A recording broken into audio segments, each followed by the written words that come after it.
Bonsoir mesdames et messieurs, bienvenue à ce 20h. Au sommaire, présidentielle d'octobre 2015, le candidat du MPP, Rochmark Christian Kaboré, a déposé son dossier de candidature ce matin au Conseil constitutionnel. La 11e édition de la fête de la chenille, encore appelée Chitumu en Dioula, a débuté aujourd'hui à Bobo Dioulasso. Nous reviendrons sur la valeur nutritive des chenilles dans cette édition. Après la sensibilisation, la police a entrepris ce matin une patrouille pour déguerpir les laveurs d'engins occupant illégalement l'espace public. 10 engins ont été saisis. Tout d'abord, débutons ce journal avec cette information. Après les anciens ministres Jean-Bertin Ouedraogo, Jérôme Bougma, on apprend que l'ancien ministre de l'Industrie et du Commerce, Arthur Kafando, a été auditionné par la commission d'instruction de la Haute Cour de justice avant d'être mis sous mandat de dépôt et conduit à la MACO. Une information rapportée par le site d'information Burkina 24.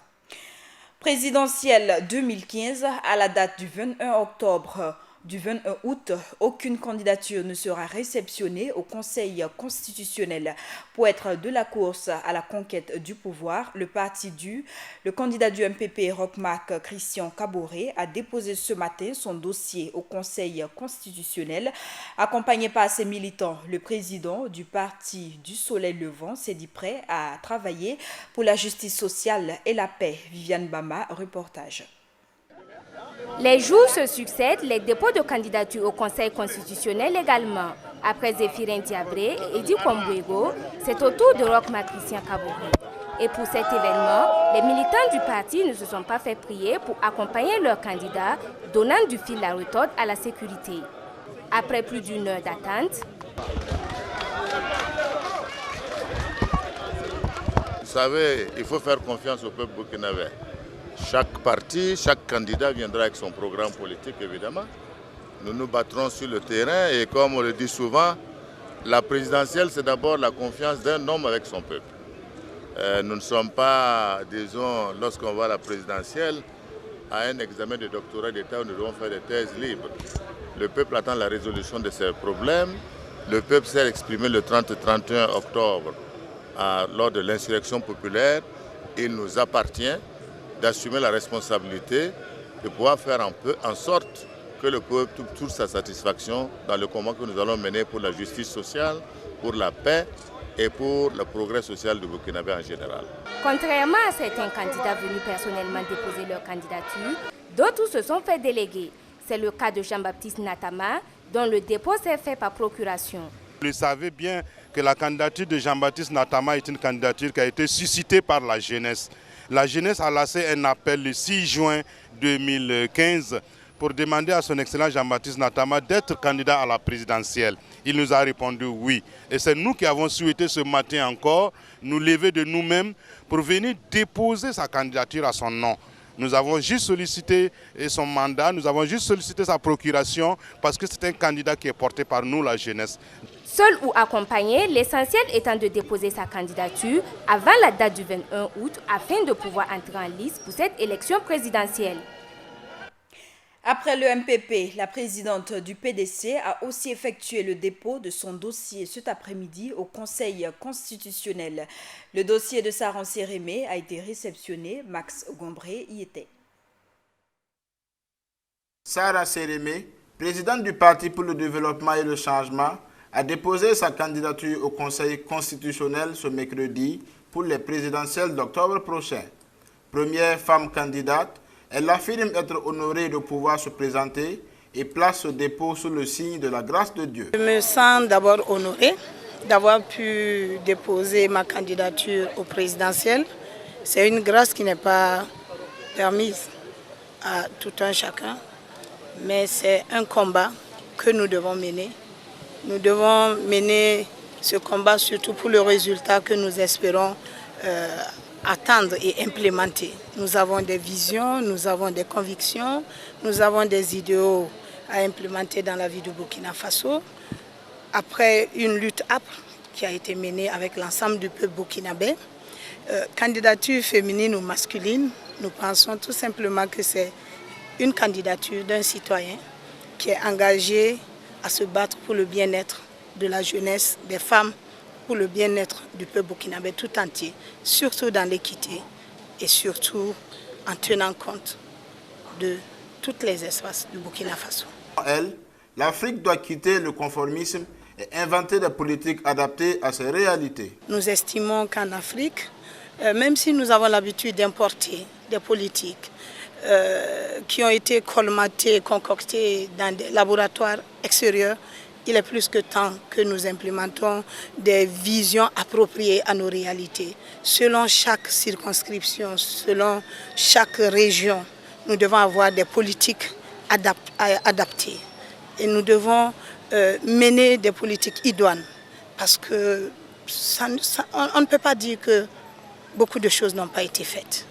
Nous ne faisons que continuer ce qui a été mené par nos prédécesseurs, mais surtout chercher à faire mieux que nos prédécesseurs. Ce qui concerne la polémique autour de la candidature du CDP, Sarah Sérémé pense qu'ils devraient reconnaître leurs fautes et s'assumer.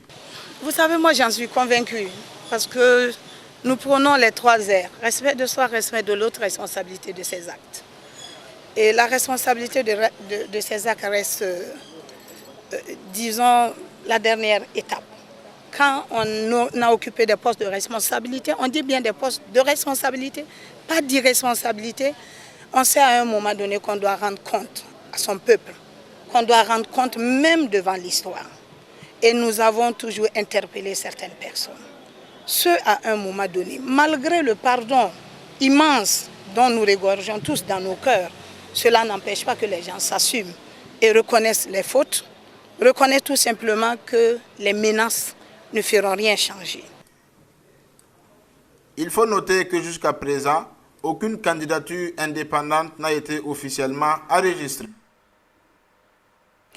Et c'est la fête des chenilles à Bobo-Dioulasso, la 11e édition de la fête de la chenille, encore appelée Chitoumou en Dioula, a débuté ce matin sur le plateau omnisport de Yéguéré à Bobo. Cette année, c'est l'identité culturelle des Bobo Mandarais, la première communauté à s'intéresser aux chenilles qui est mise à l'honneur. Vous le savez peut-être, mais les chenilles sont reconnues pour leur valeur nutritive. Mouniratou Lougué nous en dit plus. Du 19 au 23 août 2015 a lieu à Bobo-Dioulasso la 11e édition de la fête de la chenille ou Chitoumou autour de l'identité culturelle des Bobo Mandarais. Un thème choisi pour rendre hommage à la communauté Mandarais, première à s'intéresser à cet aliment très nutritif. Une 50aine d'exposants participent aux catégories exposition vente et exposition art culinaire. À cette occasion donc, le Chitoumou est exposé sous toutes ses formes, fraîches, séchées, en poudre ou préparées.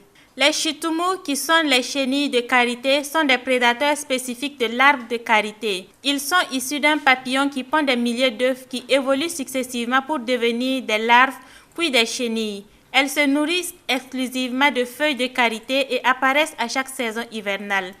Les chenilles s'accommodent à plusieurs mets. C'est ainsi que l'on retrouve des brochettes, de la pizza ou du sandwich de chenilles. On les retrouve dans des préparations culinaires comme la sauce sumbala, la sauce d'arachide, sauce graine et peuvent s'accompagner avec du pain, du riz, du thau ou du foutou. En plus de son goût, la chenille est réputée pour sa valeur nutritionnelle et thérapeutique. Chez les hommes, on dit que les chenilles donnent beaucoup de sang quand on les consomme et aussi qu'ils peuvent guérir des maux de ventre et prémuniraient contre la folie. Chez les animaux, c'est un bon déparasitant qui peut aussi soigner le hoquet des chiens et même la rage. En termes de valeur nutritionnelle, 100 g de parties comestibles de chenille fournirait 430 kcal à l'organisme. La teneur en protéines varierait de 53,9 à 63 g. Sa teneur dépasse celle en protéines du poulet rôti et même de certains autres aliments que l'on consomme. Les Chitoumou renferment d'autres nutriments tels que la vitamine A avec une teneur d'environ 80 microgrammes de rétinol. Cette vitamine intervient dans la croissance, la vision pour ce qui concerne l'intégrité de l'œil, aide à lutter contre les infections et intervient dans la protection de la peau et de l'épithélium. Il y a aussi le calcium dont la teneur est de 185 mg et le fer 2,3 mg. Les protéines sont ceux qui participent à tous les aspects de la vie de l'homme, comme l'aspect structural, biochimique et énergétique. Les chenilles sont prisées par bon nombre de Burkinabés, mais en dehors de la période allant de juillet à septembre, il est difficile d'en trouver à cause du problème de la conservation. En outre, cet aliment est de plus en plus exporté du Burkina, diminuant ainsi la disponibilité du produit pour la consommation locale. La suite de ce journal, la police nationale a procédé ce matin au déguerpissement des laveurs d'engins sur les espaces publics. Au cours d'une patrouille, elle a saisi une dizaine de machines aux mains des laveurs dans les quartiers de la ville. Ibrahim Zongo a suivi pour vous de bout en bout cette mission. Après la sensibilisation, la police municipale de Ouagadougou a décidé de passer à la répression des laveurs d'engins qui occupent le domaine public le long des voiries. Ce mercredi 19 août 2015, François-Xavier Tapsoba et ses hommes se préparent pour une mission de patrouille. Mais avant, les motivations de la répression sont rappelées à la presse. Ils polluent l'environnement, ça cause beaucoup de... Il y a des eaux usées qui pullulent partout, provoquant ainsi des maladies comme surtout le palu, en ces temps qui courent. Direction, le boulevard France-Afrique. Le premier point d'achoppement ici, à quelques environs de la direction de la police municipale. À côté de cette première victime, ce laveur ayant aperçu la police réussit à mettre son outil de travail à l'abri.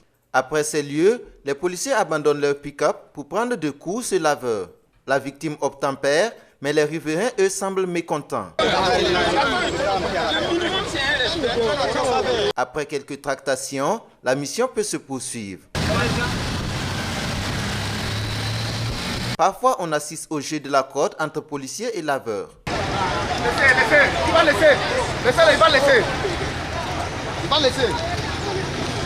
D'autres, par contre, cèdent facilement en échange du papillon qui pourrait leur permettre d'entrer en possession de leur matériel. Durant toute la mission, aucun message de sensibilisation n'est véhiculé. La raison? Ils sont déjà informés que l'activité qu'ils sont en train de faire est illégale.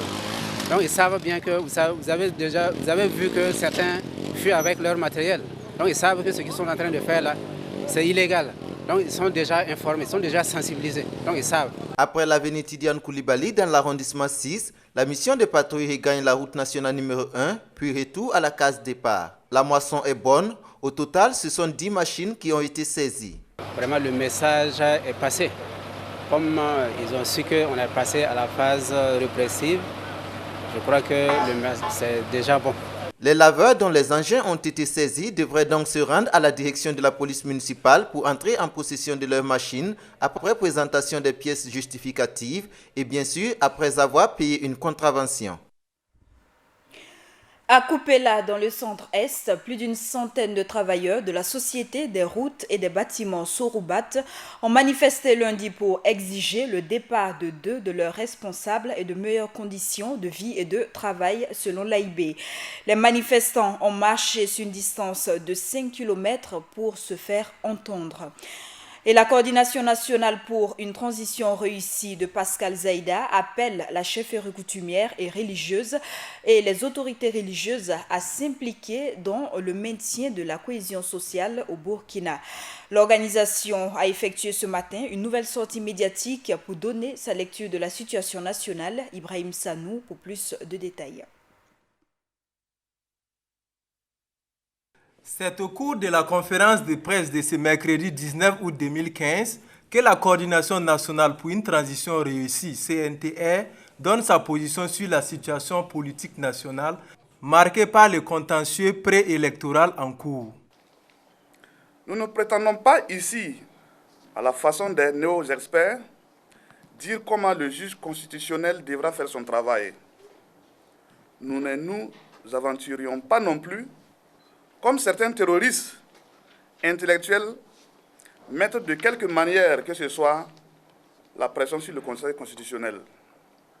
Nous notons seulement que depuis le 13 juillet 2015, la Cour de justice de la CEDEAO avait clos le débat sur la question de l'exclusion et des acteurs de premier plan de la transition. Les théoriciens de l'exclusion avaient de façon responsable reconnu que la CEDEAO invitait notre pays à éviter de cultiver les genres de la division à travers leur acceptation du verdict. La loi régissant les statuts du personnel militaire a été évoquée lors de cette conférence. La transition à l'issue, à la sauce Zida et Si, nous sert un statut pour le personnel militaire qui n'a de mérite que de flatter l'ego de certains. Il est inadmissible qu'un statut soit rédigé sans consultation des premiers concernés et de surcroît lorsqu'il est contesté, excusez-moi, comme c'est le cas pour le présent statut. La coordination lance un appel aux différents acteurs en vue d'œuvrer pour le maintien de la cohésion sociale.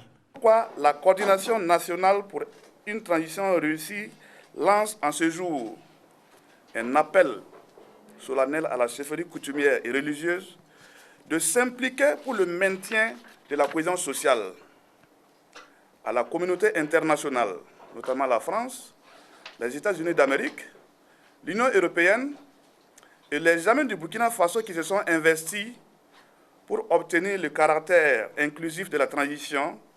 Il est temps pour eux de peser de tout leur poids pour infléchir les décisions politiques des autorités de la transition dans le sens de la préservation de la paix sociale.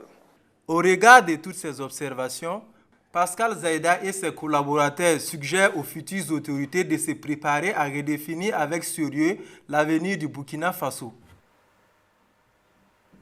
Et pendant que la CNTR prône pour l'inclusion, l'association des blessés de l'insurrection populaire s'oppose aux candidatures des ex-députés du CDP pour les échéances électorales. Elle les accuse d'être les véritables responsables de l'insurrection populaire. Le président de l'association a également lancé un appel à la communauté internationale. Le point avec Max Gombry. Après le recours du cadre de concertation des organisations de la société civile contre la candidature d'un certain nombre de membres du Congrès pour la démocratie et le progrès, c'est au tour de l'association des blessés de l'insurrection populaire au Burkina Faso de lever le ton sur ce sujet. Au cours d'un point de presse, la BBF montre son indignation quant à ce qu'elle appelle entêtement du Congrès pour la démocratie et le progrès à entrer dans la course des élections présidentielles d'octobre prochain. L'Association des blessés de l'insurrection populaire au Burkina Faso, en abrégé ABIP Burkina Faso, à travers cette présente conférence de presse, tient à rappeler au peuple burkinabé que les ex-députés du CDP ont été les véritables auteurs du coup d'État constitutionnel que nous avons combattu au péril de nos vies. D'où notre opposition à leur candidature aux prochaines élections. Ainsi donc, chers parents, chers frères, chers amis, camarades insurgés, les bourreaux des Burkinabés d'hier veulent se présenter aux yeux du monde comme étant victimes de la loi, victimes de la fierté de notre peuple, sans avoir pris le soin de faire leur mea culpa. Ainsi, elle appelle à la sagesse des juges constitutionnels chargés de la validation des dossiers. Mais nous, victimes de leurs balles assassines, blessés de l'insurrection, nous en appelons à la sagesse et à la raison des juges constitutionnels de ne nous laissez pas tromper. Ne vous trompez pas, car l'adage dit, le chien ne change jamais sa manière de s'asseoir. Et pour eux, la communauté internationale ne doit pas rester muette face à la situation de notre pays. À la communauté internationale, nous leur demandons de ne pas rester muette sur la situation de notre pays, car le peuple reste et restera toujours vigilant. Si des gens qui ont confisqué les libertés de notre peuple pendant 27 ans ne veulent pas se mettre aujourd'hui à la place que leur donne ce peuple, alors interviendra inéluctablement l'exclusion qu'ils ont tant décriée. Et en ce qui concerne la communauté internationale, qu'elle sache que ce silence sera interprété comme une non-assistance à un peuple en danger. L'association des blessés de l'insurrection populaire mettent leur foi en la capacité des juges constitutionnels à rompre définitivement avec la gestion clanique du pouvoir d'État pour l'instauration d'une bonne gouvernance et d'une démocratie véritable. Rappelez-vous, le 11 août dernier, une partie de la population de Kamti, dans la région du sud-ouest, avait manifesté son opposition à une décision de justice dont les faits remontent à juillet 2014. Des manifestations accompagnées de scènes d'incivisme, des pneus brûlés, des artères de la ville barricadées et de nombreux blessés. Dans un communiqué, le gouvernement appelle ces populations au calme et condamne vivement ce genre de comportement inacceptable dans un état de droit. Il invite par ailleurs les populations à faire confiance à la justice et à aller à des recours judiciaires en cas d'insatisfaction devant la loi. Selon des sources sécuritaires, la région du Plateau central a enregistré au cours de l'année 2014 75 attaques à main armée, dont 63 dans la province du Ganzourgou, 8 dans le Kourwego et 4 dans l'Ubritenga. À croire le gouverneur de la région, Abdoulaye Ouedraogo, ce sont 19 attaques au 1er semestre de l'année 2015 qui ont été enregistrées, une baisse qu'il attribue à l'intervention des forces de défense et de sécurité. Durant cette campagne de reboisement en cours, les pépiniéristes se frottent les mains. C'est le cas de ceux de la flore du parc Bangwego. Cela d'autant plus que cette pépinière regorge de nombreuses espèces de plantes. Gaël Rodrigue y a fait un tour. Le mois d'août est la période propice pour les reboisements au Burkina Faso. C'est donc un moment de grande affluence chez les pépiniéristes. Au niveau de la flore du parc urbain Bangwego, c'est une diversité de plantes qui sont proposées à la clientèle. Les plantes qu'on retrouve facilement, c'est des plantes locales, des plantes qui sont de notre terroir. Le caïcédra, les fromagers, les vitex doniana que je viens de citer tantôt. Et il y a beaucoup de les plantes locales, et généralement ils n'ont pas leur nom en français. Voilà, c'est les noms scientifiques et les noms vulgaires, tels que moré, dioula, fulfulé, etc. Ce qui concerne les espèces exotiques, il y a les manguiers, il y a les orangers, il y a les pommes cannelle. Bon, les agrumes, de façon générale, sont beaucoup demandés. Voilà, il y a les plantes ombrageuses aussi, telles que le Peltiforum ferruginum, le Cordia cordifolia, etc. Pour obtenir ces plants, plusieurs procédures ont été suivies. Nous mettons les plantes en pépinière. Cela consiste donc à faire la production. Mais la production, c'est tout un processus. Il faut la terre végétale. Je dis bien la terre végétale parce qu'il y a beaucoup qui confondent la terre végétale et la terre noire, ce qui est différent. Voilà. Et il faut encore de la fumure organique. Il faut aussi un peu de sable. Donc, c'est ce mélange-là qu'on essaie de mettre dans les pots et ensuite maintenant on sème les graines dans les pots. Voilà. Et on les entretient au fur et à mesure et 3 mois plus tard on peut aller les planter au sein du parc. Envie de motiver la population à la plantation d'arbres, les plants y sont vendus à un prix social. Les plantes, nous essayons de voir comment le marché est avant de fixer le prix. Parce que nous, ici au parc, notre objectif, c'est de motiver la population à aimer la nature et à planter les arbres. Donc les plantes de 50 francs et allant de 1000 francs. Il y a les bordures jaunes, les plantes de décoration, les henné, les guébis qu'on appelle localement. Les plantes de 1000 francs, on peut trouver les manguiers, les citronniers, les orangers, que dehors, vous pouvez trouver les mêmes espèces à 3000, 4000. Planter les arbres, c'est contribuer à la sauvegarde de l'environnement. Ne dit-on pas que celui qui a planté un arbre n'a pas vécu inutilement? Et il y a 39 ans, en 1976, les autorités burkinabées adhéraient à un projet environnemental dénommé la ceinture verte.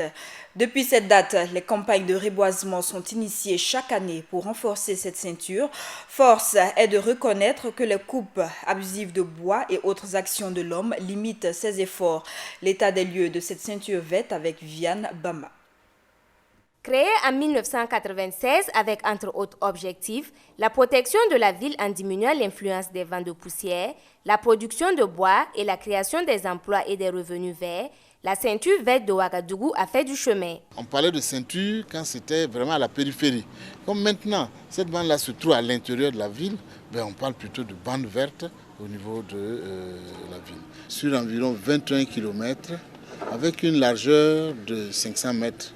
Ce qui a été réalisé comme couverture végétale, c'est environ 1032 hectares qui ont été reconstitués par cette mission forestière allemande qui appuyait le ministère de l'Environnement et du Développement durable.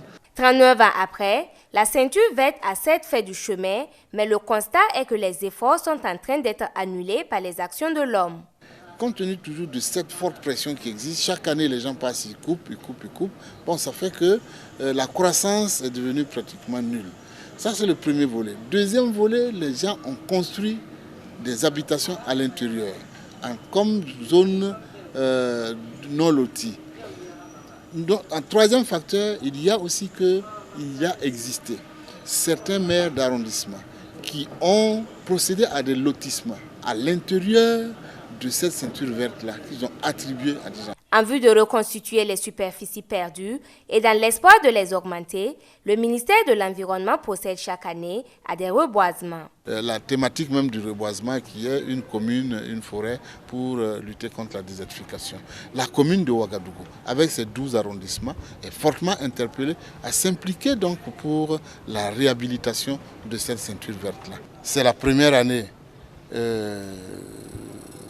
de ce processus de réhabilitation-là.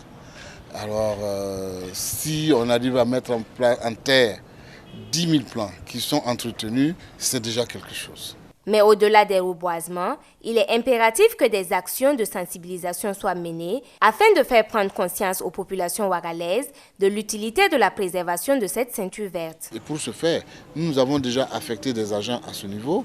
Nous envisageons de créer avec l'appui du ministère 3 postes de contrôle sur toute la ligne et de solliciter également des moyens roulants pour permettre aux effectifs qui sont là-bas de pouvoir faire une surveillance permanente de cette ceinture. L'urbanisation à grande échelle de la ville, conjuguée aux actions humaines, n'arrange en rien la lutte engagée par les acteurs de l'environnement en vue de préserver les espaces verts à Ouagadougou. Pour faire aboutir le projet de la ceinture verte, initié depuis 39 ans aujourd'hui, la contribution de tous sera nécessaire. Hors de nos frontières, en Centrafrique, 3 casques bleus ont été mis en cause dans 3 nouveaux cas de viol. Selon une porte-parole de l'ONU, pour ces cas, ce sont 3 jeunes femmes qui auraient été violées par des membres de la MINUSCA. Une affaire qui survient une semaine après le renvoi du chef de la mission onusienne dans ce pays pour des faits de viol. Et c'est cette information qui met fin à ce journal. Merci à vous qui l'avez suivi. Très bonne suite de nos programmes.